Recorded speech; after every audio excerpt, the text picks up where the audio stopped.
ज्ञानतिमिरान्धस्य ज्ञानञ्जनशलाकया चक्षुरुन्मिलितं येन तस्मै श्रीगुरुवे नमः। नमो विष्णुपादाय कृष्णपृष्ठाय भूतले श्रीमते भक्तिवेदान्त स्वामिन्यति नामिने। नमस्ते सारस्वते देवे गौरवाणी प्रचारिणे विशेष शून्यवादी पाश्चात्य देश तारिणे। नित्यानंद नमस्तुभ्यं प्रेमानंद प्रदायिने कलौकल्मषनाशमय छानुवापतये नमः। नमो महावदन्याय कृष्ण प्रेम प्रदायते कृष्णाय कृष्ण चैतन्य नामने गौरतुसे नमः। जय श्री कृष्ण चैतन्य प्रभु नित्यानंद श्री अद्वैत गदाधर श्रीवासादि गौर भक्त वृंद। हरे कृष्णा कृष्णा कृष्णा हरे हरे हरे राम राम राम हरे हरे। वो बॉटल लेके आई है ना, मिल्टन वाला जो बॉटल है, गर्म पानी।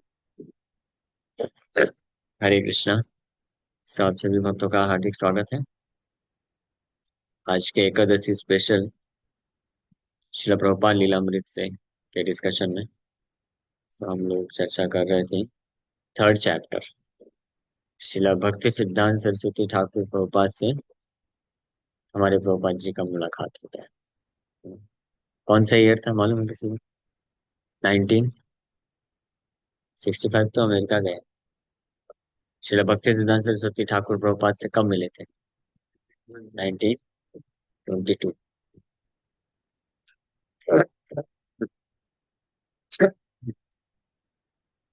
तो यही प्रसंग पा करके जो फर्स्ट मीटिंग हुआ, तो कैसे मुलाकात होता है, पहला मुलाकात, और फिर श्रील भक्ति सरस्वती ठाकुर प्रभुपाद का पहला प्रवचन सुनने के बाद ही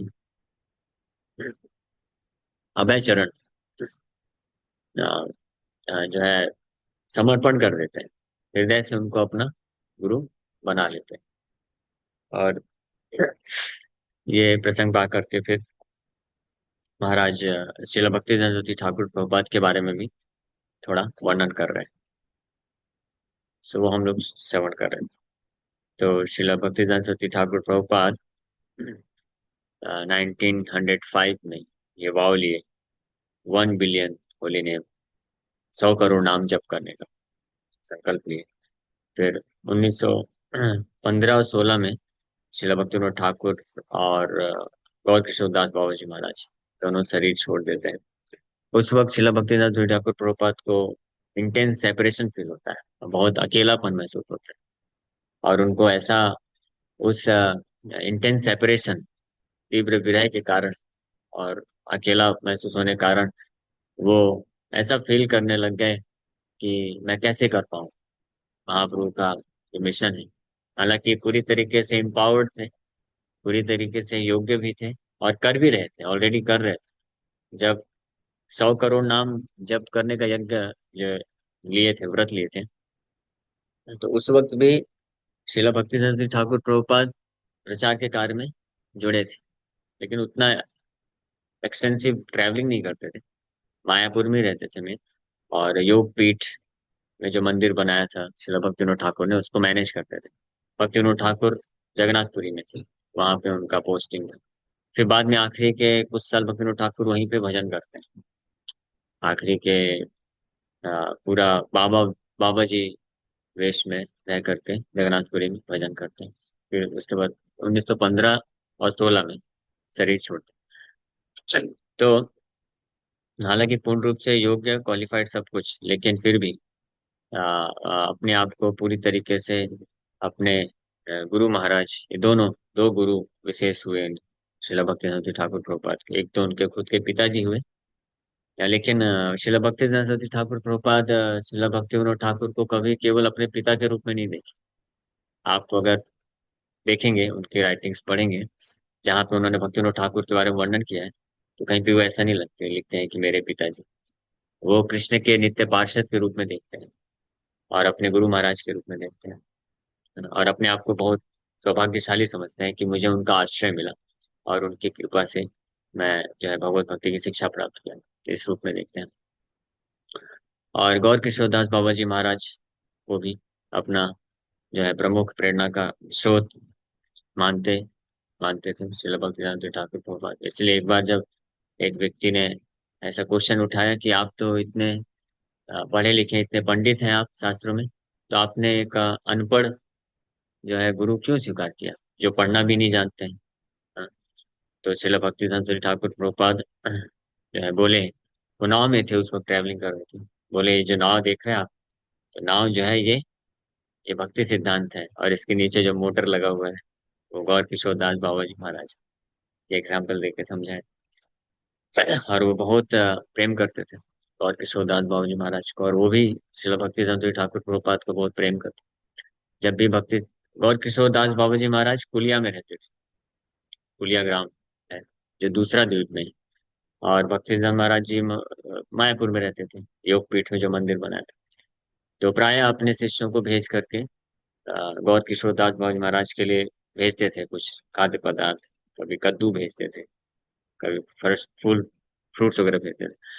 तो गौर किशोर दास बाबा जी महाराज बड़े आनंद के साथ उसको स्वीकार करते थे, एक्सेप्ट करते थे, फिर रिटर्न में कुछ ब्लेसिंग भेजते थे। हाँ। केवल श्रीला भक्ति सिद्धांत सरस्वती ठाकुर प्रभुपाद को ही अपना आशीर्वाद देते थे, चरणों का धूल भी देते थे। और कोई आता था उनके चरणों को स्पर्श करने के लिए, तो बोलते थे, सावधान, स्पर्श करोगे तुम नष्ट हो जाओगे। कई लोग इसलिए बोलते, ठीक है महाराज, दूर से आशीर्वाद दे दीजिए, चले जाते थे। ऐसे डांट, ऐसे वो धमकी भी दे देते थे। कई लोग परेशान करने आते थे। हाँ, लेकिन सिद्धांत सरस्वती से बहुत प्रेम करते थे। इसलिए वो बोला करते थे अक्सर, हमारे प्रभु, मेरे प्रभु कैसे हैं। भक्ति सिद्धांत महाराज जी के बारे में पूछते थे तो, कि हमारे प्रभु, मेरे प्रभु कैसे हैं। इसी प्रकार से वंशी, क्या नाम है? वंशी वदनानंद महाराज, वंशीदास ठाकुर, हाँ, वंशीदास बाबा जी महाराज, हाँ, वो भी एक भजनानंदी हुए, है ना? और वो भी पूरे संसार से विरक्त, और उनका भी आचरण बहुत अद्भुत होता। कोई उनके पास जाता था तो कई बार पत्थर उठा के मार देते थे, बोले इधर से भागो। लेकिन जब श्रील भक्ति सिद्धांत सरस्वती ठाकुर प्रभात को देखते थे तो बड़े खुश होते थे, बोलते थे, someone very dear to my Gaura has come to see me, कि कोई जो मेरे गौरांग महाप्रभु को अत्यंत प्रिय है, मेरा दर्शन करने आया है। ऐसे वंशीदास बाबा जी महाराज उनको मानते थे।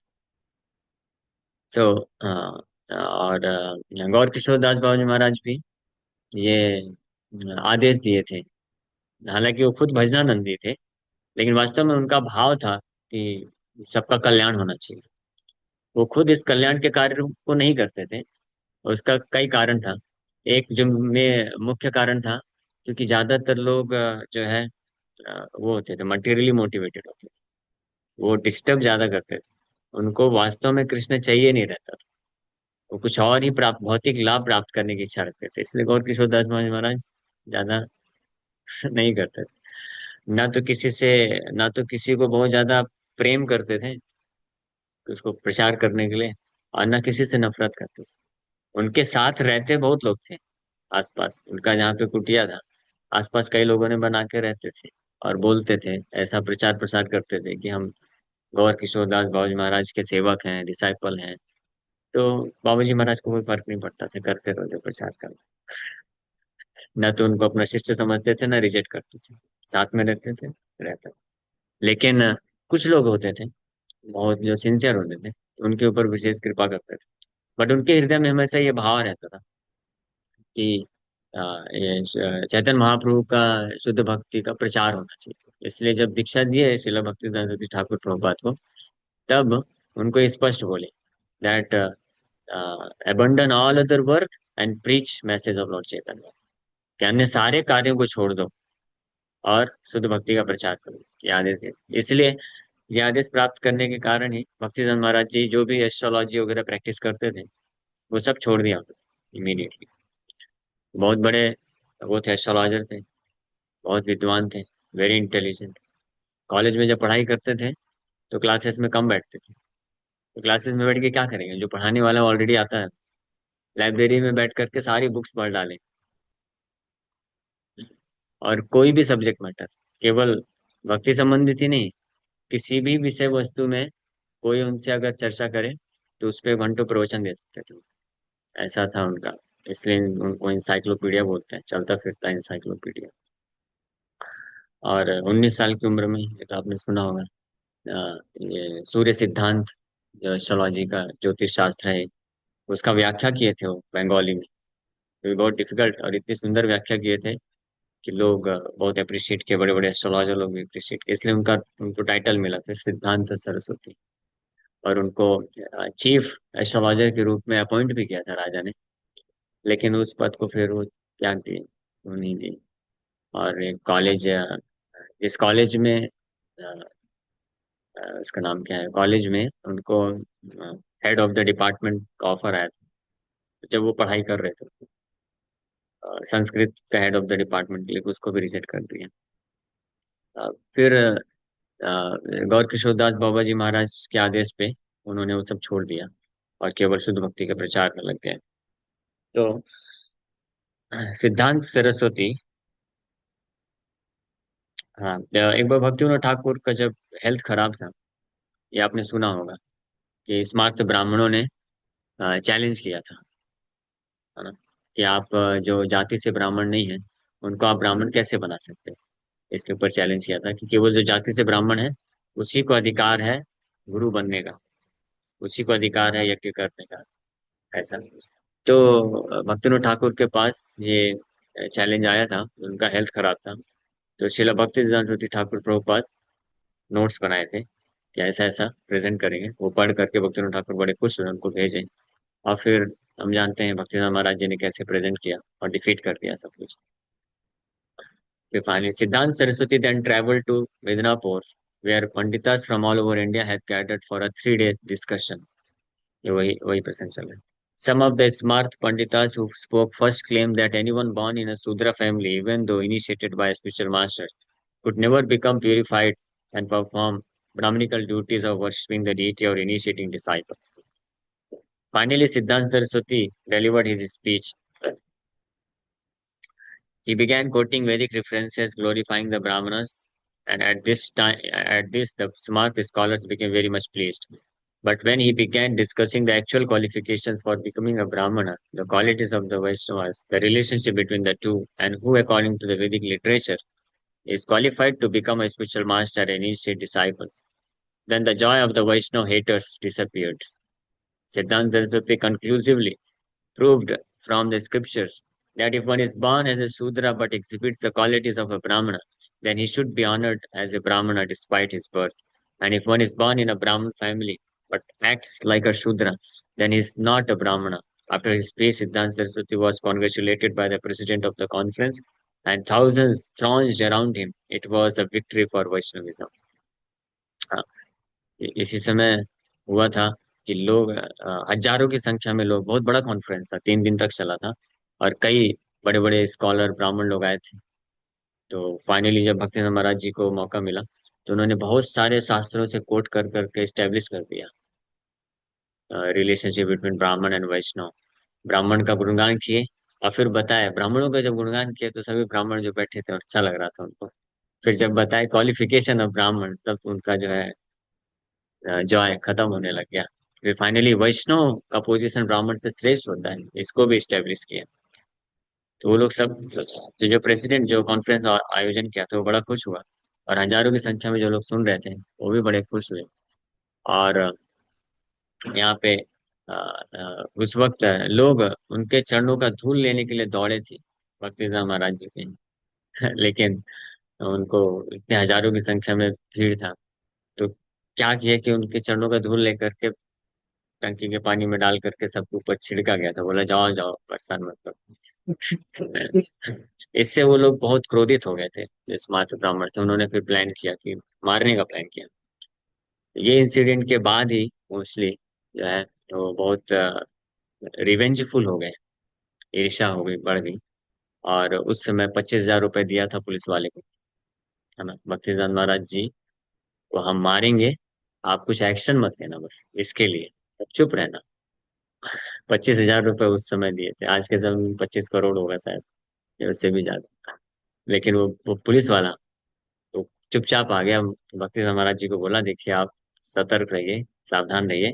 हम तो रिश्वत लेते ही हैं सब कार्यों में, लेकिन जब आपकी बारी आई तो हमको रहा नहीं गया।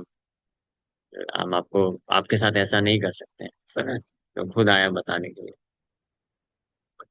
So, with the passing away of his father in 1914 and his spiritual master in 1915, 1914 में भक्तिविनोद ठाकुर शरीर छोड़े, और 15 में गौर किशोर दास बाबा जी महाराज।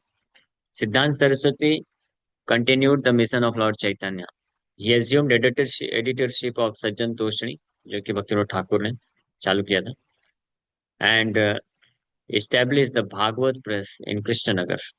Then in 1918 in Mayapur, he sat down before a picture of Gaur Kishore Das Babaji and initiated himself into the sannyas orders. At this time, he assumed the sannyas title Bhakti Siddhanta Saraswati Goswami Maharaj.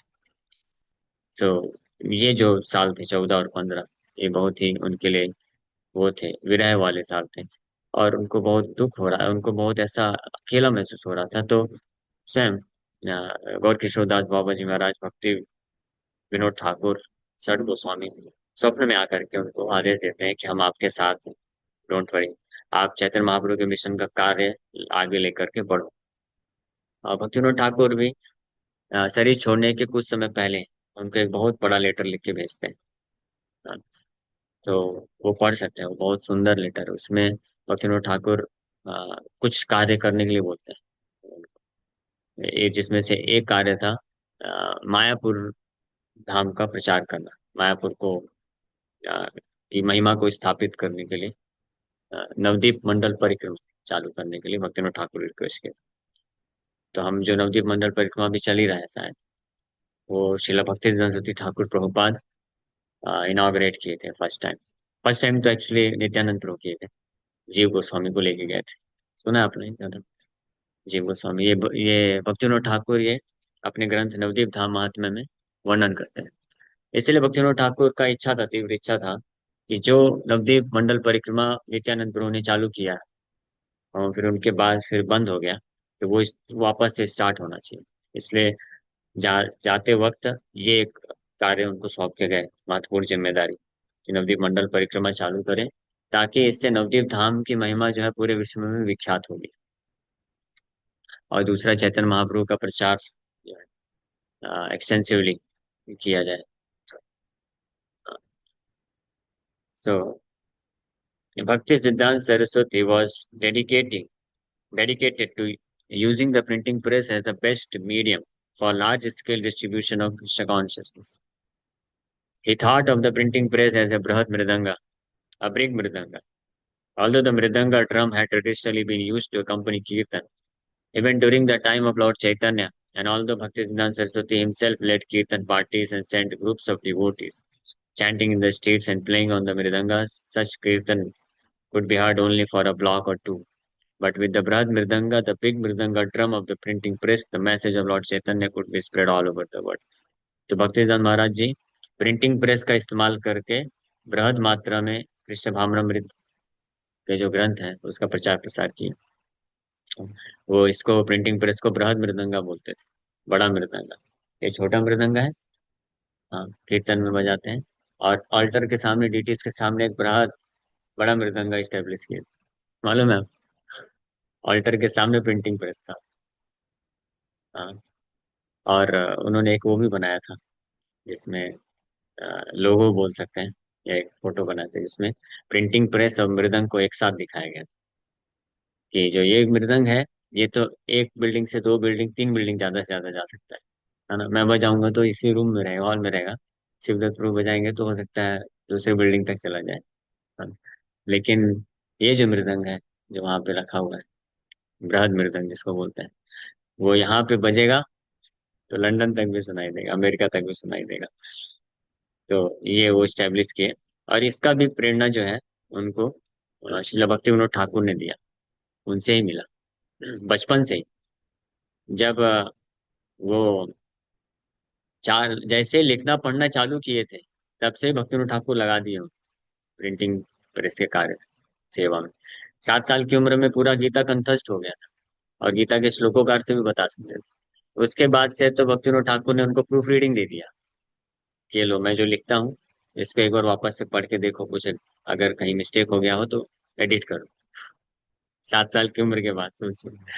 तब से ही उनका training Bhaktivinod Thakur ने। तो भक्तिविनोद ठाकुर का vision था बहुत बड़ा कि अल्टीमेटली प्रचार का कार्य पूरे विश्व स्तर पे होगा ये प्रिंटिंग प्रेस के माध्यम से। इसलिए वो मैगजीन निकाले, सज्जन तोषी मैगजीन स्टैब्लिश किया उसका, और अनेकों शास्त्र लिखते थे उसका प्रूफ रीडिंग में, और कैसे प्रिंटिंग करना है, पब्लिकेशन करना है, ये सब सिखाए श्रील भक्तिवेदांत ठाकुर प्रभुपाद को। और उनके जाने के बाद फिर भक्तिवेदांत महाराज जी और भी प्रिंटिंग प्रेस स्टैब्लिश करते हैं। So most of the literature अब है began reading had been printed on the Bhagavad press, which Bhakti Siddhanta Saraswati had established in 1950। Bhaktivinod Thakur के शरीर छोड़ने के 1 साल के बाद ही ये एक नया प्रेस स्टैब्लिश किए थे, भागवत प्रेस, कृष्णनगर में, जहाँ पे भक्तिविनोद ठाकुर का ऑफिस हुआ करता था।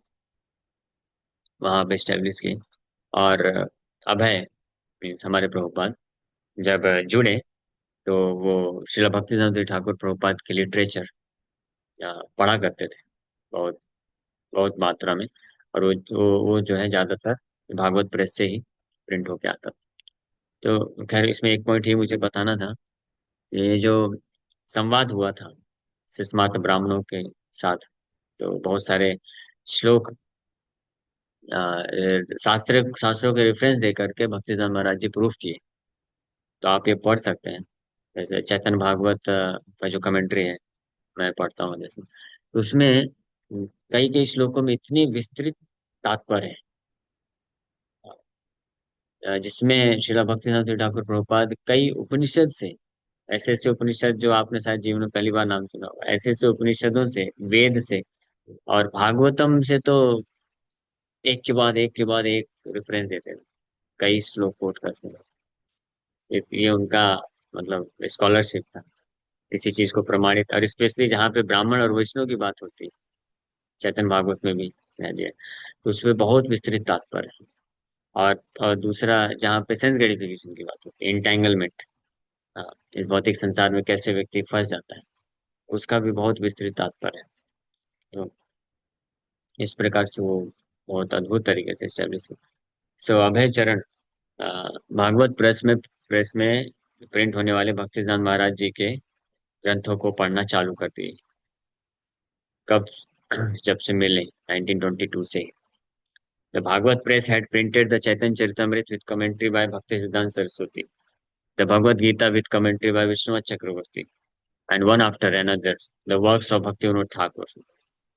तो 1 साल के बाद ही भक्ति विनोद ठाकुर के शरीर छोड़ने के 1 साल के बाद ही भागवत प्रेस स्टेब्लिश की, और उसका मुख्य उद्देश्य था भक्ति विनोद ठाकुर के जितने भी ग्रंथ हैं वो सबको पब्लिश करना। ये जिम्मेदारी लिए भक्ति Saraswati Thakur. So this literature was the spiritual heritage coming from Lord Chaitanya Mahaprabhu, who had appeared almost 500 years ago। तो ये जितने भी ग्रंथ है ये श्री चैतन्य महाप्रभु के आध्यात्मिक क्या बोलेंगे वंशावली में आते, स्पिरिचुअल हेरिटेज, उनकी विरासत है, विरासत, आध्यात्मिक विरासत है चैतन्य महाप्रभु की, जो 500 साल पहले प्रकट हुए। So Abhay had been a devotee of Lord Chaitanya since childhood, and he was familiar with the life of Lord Chaitanya through the well-known scriptures Chaitanya Charitamrita and Chaitanya Bhagavat। और अभय प्रभुपाद जी भी बचपन से ही चैतन्य महाप्रभु के जीवन चरित्र के बारे में जानते थे, क्योंकि चैतन्य चरितमृत, चैतन्य भागवत ग्रंथ वो पढ़ा करते थे, उनके पिताजी पढ़ते थे, घर पे था तो पढ़ते थे। So he had learned of Lord Chaitanya not only as the most ecstatic form of a pure devotee who had spread the chanting of the holy name to all parts of India, but also as the direct appearance of Shri Krishna himself in the form of Radha Krishna combined। तो प्रभुपाद जी ये पहले से ही जानते थे, जो भी व्यक्ति चैतन्य चरितमृत, चैतन्य भागवत पढ़ेगा तो निश्चित रूप में चैतन्य महाप्रभु के तत्व को जान जाएगा। कविराज गोस्वामी भी चैतन्य चरितमृत में स्पष्ट बोलते हैं कि वृंदावन दास ठाकुर के द्वारा रचित चैतन्य मंगल, जो अभी चैतन्य भागवत के नाम से विख्यात है, उसको कोई पढ़ेगा तो गौर नित्यानंद प्रभु के तत्व को पूर्ण रूप से समझ जाएगा। तो प्रभुपाद जी को ये मालूम था कि चैतन्य महाप्रभु केवल एक शुद्ध भक्त या संत बस नहीं है, वो स्वयं राधा कृष्ण के कंबाइंड इनकारनेशन। तो जैसे ही शिला भक्तिवेदांत सूत्री ठाकुर प्रभुपाद से मिले और उनकी शिक्षाएं पढ़ने लग गए, जब प्रभुपाद जी समझ गए कि दिस इज प्योर टीचिंग, पूरा बोनाफाइड प्रमाणिक इसमें शिक्षाएं हैं। ऐसे ही हिज होलीनेस गौर गोविंद स्वामी महाराज जब प्रभुपाद जी को वृंदावन में मिले, तो प्रभुपाद जी को मिलने के पहले एक उनको एक भक्त ने एक बैक टू गॉडहेड मैगजीन दिखाया था। तो उसमें उन्होंने चैतन्य महाप्रभु को देखा और उसमें वर्णन था कि चैतन्य महाप्रभु इज कृष्णा हिमसेल्फ। तो इससे गौर गोविंद स्वामी महाराज, क्योंकि वो भी उड़ीसा से थे, तो वो भी ये जानते थे चैतन्य महाप्रभु स्वयं भगवान है, उनका मिशन है हरे कृष्णा हम। तो इसलिए वो देख करके इमीडिएटली प्रेरित हो गए कि ये प्रमाणिक गुरु है। और फिर प्रभुपाद जी के पास आते हैं, समर्पण कर देते हैं। तो but now, for the first time, Abhay was in touch with the great wealth of literature compiled by the Lord's immediate associates and followers, passed down in disciplic succession and expanded on by great authorities. Lord Chaitanya's immediate followers, Srila Rupa Goswami, Srila Sanatan Goswami, Srila Jiva Goswami, and others had compiled many volumes based on the Vedic scriptures and proving conclusively that Lord Chaitanya's teachings were the essence of Vedic wisdom. There were many books not yet published, but Srila Bhaktisiddhanta Saraswati was intent on establishing many presses just to release the sound of the Brahad Mridanga for the benefit of all people. तो श्रीला भक्तिसिद्धांत सरस्वती ठाकुर प्रभुपाद की तीव्र इच्छा था, अनेकों अनेकों press establish करना चाहते थे और वो करते जा रहे थे। और अनेकों प्रकार के जो बुक्स हैं चैतन्य महाप्रभु के शिक्षाओं को, आ, जो कि वैदिक शास्त्रों के सार है, एसेंस है, उनको समझाने के लिए षड गोस्वामी ने जितने भी ग्रंथ लिखे हैं उन सब को पब्लिश करने का तीव्र इच्छा था शिला भक्तिवेदांत ठाकुर प्रभुपाद का। इसलिए एक के बाद एक शिला भक्ति विनोद ठाकुर से स्टार्ट किए, उनके जो ग्रंथ हैं उनको पब्लिश किए। फिर रूप गोस्वामी, सनातन गोस्वामी, जीव गोस्वामी और अन्य महान आचार्यों के ग्रंथों को वो जो है ट्रांसलेट कर करके पब्लिश करना चालू कर दिए। हम लोग कल चर्चा कर रहे थे जैसे कल कथा में कि जो षड गोस्वामी हैं, वैष्णव आचार्य हैं महाप्रभु की परंपरा में, उन्होंने जो ग्रंथ लिखा है वो नॉन डिफरेंट है फ्रॉम वैदिक लिटरेचर, वेद से अभिन्न है, क्योंकि वैदिक शिक्षाओं के ही निष्कर्ष को उन्होंने इन ग्रंथों में प्रस्तुत किया। तो इसलिए जो प्रमाणिक ग्रंथ होते हैं, तो प्रमाणिक ग्रंथ में रिवील्ड स्क्रिप्चर्स जिसको बोलते हैं, तो वेद, उपनिषद, महाभारत, पुराण, ये सब आते हैं। और इन शास्त्रों के निष्कर्ष को स्थापित करने वाले ग्रंथ को भी प्रमाणिक ग्रंथ बोला जाता है। हाँ, तो इसलिए जो प्रभुपाद जी की स्मॉल बुक्स है, मीडियम बुक्स है, वो भी क्या है, प्रमाणिक ग्रंथ में आता है। ठीक है, ऐसा नहीं ये तो इंग्लिश में है, इसमें कौन सा शास्त्र है, वो भी शास्त्र है। हाँ, गीता भागवत में तो खैर प्रभुपाद जी ने श्लोक शब्दार्थ तात्पर्य दिया ही है, तो वो तो गीता भी है, भागवत भी है।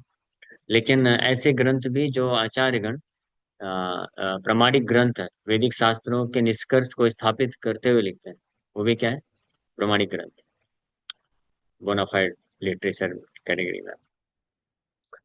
सो इसलिए जो चौथा नाम अपराध है ना, टू ब्लास्फेम द वैदिक literature and literature in pursuance of the वैदिक वर्सन, इन परसुएंस जो परसुएट करता है वैदिक वर्सन, वैदिक कंक्लूजन को एस्टेब्लिश करता है, वो भी प्रमाणिक ग्रंथ है। लेकिन पता है इसमें हरिनाम चिंतामणि में भक्तिविनोद ठाकुर इस नाम अपराध की व्याख्या करते हैं बड़े अद्भुत तरीके से। वो बोलते हैं कि जो प्रमाणिक ग्रंथ है उनका निंदा करना तो ये चौथा नाम अपराध है ही है। लेकिन ऐसे ग्रंथ जो भक्ति को या हरिनाम की महिमा को स्थापित नहीं करते हैं, उनको पढ़ना वो भी नाम अपराध है, चौथा नाम अपराध। हाँ, क्योंकि अनेकों प्रकार के ऋषि मुनिगण हुए हैं जिन्होंने अलग अलग कुछ कुछ कंक्लूजन स्टैब्लिश किए हैं, या कुछ कंक्लूजन ऐसे हैं जो भक्ति के विरोध में नहीं होंगे, लेकिन उनके शास्त्र में डायरेक्ट भक्ति का गुणगान नहीं, ज्ञान कर्म का गुणगान ज्यादा किया गया है। तो उन शास्त्रों को भी जो पढ़ता है वैष्णव, तो वो चौथा नाम अपराध करता है और उसके कारण उसको हरिनाम प्रभु की कृपा से वो वंचित हो जाता है। तो इसलिए हमको ध्यान रखना चाहिए, है ना। केवल हम ये नहीं बोल सकते प्रभु जी ये भी तो ग्रंथ है। तो वो ग्रंथ है आपके लिए नहीं है, वैष्णव के लिए नहीं है। वो ग्रंथ किसके लिए है? जो हरिनाम को कृष्ण को समर्पण नहीं करना चाहता है। हाँ। जो कल कल गीता के क्लास में हम लोग, अच्छा आप लोग नहीं थे, कल गीता क्लास में 2.59 के तात्पर्य में रूपा जी लिखते हैं अष्टांग योग वाला जो प्रोसेस है। रूपा जी डायरेक्ट लिखते हैं this is meant for less intelligent class of people who can not surrender to Krishna. तो अष्टांग योग का प्रोसेस बिल्कुल सही है, वो दिया गया है, लेकिन वैष्णव के लिए नहीं है। या ज्ञान मार्ग, या कर्म कांड, ये सब वैष्णव के लिए नहीं है। हाँ, हालांकि वैष्णव जो है उसको फॉलो कर सकते हैं उस स्थिति तक या उस हद तक जो भक्ति में सहायक हो। हाँ, तो किया जा सकता है, गलत नहीं। लेकिन जो भक्ति में सहायक नहीं है, ये जहाँ पे भक्ति के नियमों को वो कर देता है, रोक देता है, तो वहां पे वैष्णव को चाहिए कि वो इस प्रकार के कर्म कांड के या ज्ञान के जो रूल्स रेगुलेशन है उसको ना फॉलो करें। नहीं तो फोर्थ होली नेम ऑफेंस होने का चांस है। समझ गए? तो फॉलो करिए। वैष्णव मतलब वैष्णव मतलब होता है वो एक चींटी को भी रिस्पेक्ट करता है, तो वो किसी का निंदा क्यों करेगा। और वैदिक शास्त्र है, जितने भी शास्त्र हैं, चाहे कर्म कांड है ज्ञान कांड है, वो शास्त्र क्या है, वो भी तो प्रमाणिक ही है, वेद व्यास जी ने दिए हैं। तो निंदा क्यों करेगा। बट उस दृष्टिकोण से नरोत्तम दास ठाकुर ने नहीं बोला है कि ज्ञान कांड कर्म कांड ज्ञान कांड सब विषय रमान सुना है। और इसके आगे पढ़ेंगे तो कोई कर्मकांडी ब्राह्मण पढ़ेगा तो भड़क जाएगा। सच में। लेकिन हमको उस भाव समझना चाहिए कि उनका भाव ये वो कर्मकांड ज्ञान कांड का निंदा करने का नहीं। हाँ। लेकिन जो कर्मकांड ज्ञान कांड को ही अल्टीमेट गोल ऑफ लाइफ समझ करके फॉलो करना चाहता है, उसको निंदा किया गया। जिस जिस तरह से भक्ति रसामृत सिंधु में रूप गोस्वामी लिखते हैं कि भुक्ति मुक्ति स्पृहा वांछा पिशाची, स्पृहा पिशाची यावत हृदय अवस्थिति, हाँ, तावत भक्ति सुखाम बोध, ऐसे करके बताते हैं। ये सुना है ये श्लोक। भुक्ति मुक्ति स्पृहा, जब तक हृदय, ये भुक्ति मुक्ति स्पृहा जो है पिशाची बोला गया है, भूतनी, पिशाचिनी विच। तो वल्लभाचार्य जी आए थे, तो जब उन्होंने पढ़ा तो वो थोड़ा असंतुष्ट हुए। बोले ये आपने गलत लिख दिया है, ये भुक्ति मुक्ति को आपने ऐसा क्यों लिख दिया है पिशाचिनी। ये भी तो है ना मुक्ति मतलब कर्मकांड है, मुक्ति को प्रमोट करता है। मुक्ति मतलब भोग, पुण्य करके, ये व्रत करके आपको ये सुख मिल जाएगा, उसको मुक्ति बोलते हैं। और मुक्ति मतलब ज्ञान कांड। तो बोले ये भी तो शास्त्र में है। ठीक है, वो भक्ति से निम्न है, भक्ति ही श्रेष्ठ है, लेकिन आप इस प्रकार से पिशाचिनी क्यों बोल रहे हैं। तो रूप गोस्वामी प्रभुपाद तो आर्गुमेंट नहीं किए, बोले ठीक है मैं इसको करेक्ट कर दूंगा।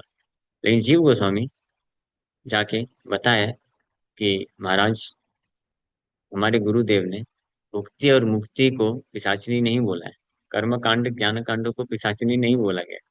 उसकी स्पृहा को जो रखता है, उस स्पृहा को, the desire for sense enjoyment, the desire for liberation, उसको पिशाचिनी बोला गया। ये वांछा स्पृहा किसी के हृदय में रहेगी तो वो भक्ति को नहीं प्राप्त कर सकता। तब वल्लभाचार्य जी समझा, अच्छा ओ मैं तो गलत समझ गया था, है ना। तो इस प्रकार से ये हमको ध्यान रखना चाहिए। कई बार कुछ कुछ लोग जो है, स्पेशली जो डिवोटीज नहीं है, तो वो लोग वैष्णव आचार्यों को क्रिटिसाइज करते हैं ये बोल करके कि देखो, आप ठीक है भक्ति हम श्रेष्ठ मानते हैं, लेकिन आप ऐसे निंदा कैसे कर सकते हैं कर्म कांड का ज्ञान कांड। बट कर्म कांड ज्ञान कांड निंदा वाली बात नहीं है। वो जो भक्ति पथ को स्वीकार नहीं कर सकते उनके लिए वो बहुत अच्छा है, क्योंकि वो एक स्टेप बना रहा है वहां पहुंचने के लिए। लेकिन जो कृष्ण को जिसने लक्ष्य बना लिया है, उसको उस स्टेप में नहीं फंसना चाहिए। उसको तो लिफ्ट खड़ा है भाई, आगे बढ़ो ना, आप नीचे क्यों जा रहे हो। तो उस भक्त को उसकी ऐसी वांछा स्पृहा को निंदा किया जा रहा है। ठीक है। तो खैर टाइम हो गया ना। सो इस प्रकार से ये बृहद मृदंग को सभी लोगों के लाभ के लिए श्रील भक्तिवेदांत ठाकुर प्रभुपाद इस्टेब्लिश करते गए। और आगे कैसे चैतन्य महाप्रभु की टीचिंग्स को बढ़ाते हैं हम लोग नेक्स्ट एकादशी चर्चा करेंगे। Thank you very much. Hare Krishna. किसी वक्त का कोई प्रश्न है क्या, तो पूछ सकते हैं। हरे कृष्ण प्रभु जी, आपने भी कहा कि one who desires for liberation is wrong. ये हाँ, समझ नहीं आया। ये समझ नहीं आया, one who desire for liberation is wrong. क्योंकि मुक्ति की स्पृहा जब तक रहेगी तो भगवान की भक्ति भी इसलिए करेगा, मुक्ति मिल जाए, मुक्ति मिल जाए। तो वो प्रेम, भगवान के प्रति जो स्वाभाविक निस्वार्थ प्रेम है, वो उसके हृदय में विकसित नहीं हो पाएगा। जो शुद्ध प्रेम है वो निस्वार्थ होना चाहिए। निस्वार्थ मतलब भौतिक भोग की कामना भी नहीं होना चाहिए और मुक्ति की कामना भी नहीं होना चाहिए। इसी को महाप्रभु, जो चौथा श्लोक है, न धनम न जन्म न सुंदरीम बोल करके भुक्ति भोग को त्याग दिए, और मम जन्मनि जन्मनि ये बोल करके मुक्ति को भी त्याग दिए।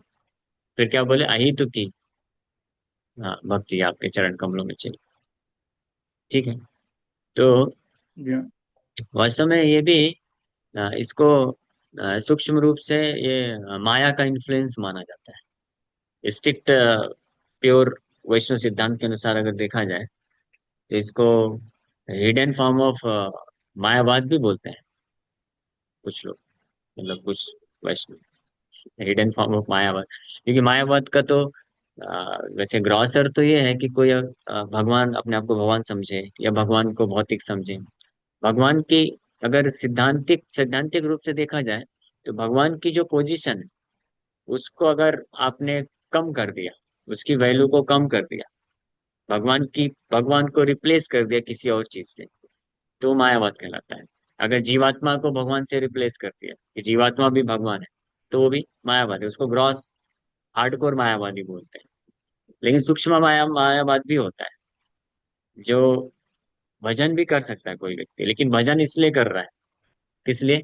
कृष्ण को प्राप्त नहीं करना है। वो भजन भौतिक सुख शांति या आध्यात्मिक मुक्ति लक्ष्य है। तो कृष्ण तो उस लक्ष्य स्वार्थ गतिम ही विष्णु होना चाहिए ना। गतिम ही विष्णु भागवत बोलता है। विष्णु ही गति है, विष्णु ही लक्ष्य है, ये होना चाहिए। लेकिन कृष्ण को रिप्लेस कर दिया, या तो भौतिक भोग से या मुक्ति से। तो कृष्ण जहाँ पे रिप्लेस हो गए, वो हिडन फॉर्म ऑफ मायावाद है। इस दृष्टिकोण से इसलिए स्ट्रिक्ट गौड़ी वैष्णव सिद्धांत के अनुसार हमको ऐसे संग नहीं करना चाहिए, ऐसे लोगों को नहीं सुनना चाहिए जो इस दृष्टिकोण से भागवत कथा करते हैं या इस दृष्टिकोण से भजन करते हैं, आपको सुख शांति दिलाने, केवल जो कृष्ण दिलाने के लिए आपको भजन कराते हैं या करते हैं, उनको ही सुनना चाहिए। समझ गए? ओके, और कोई प्रश्न है?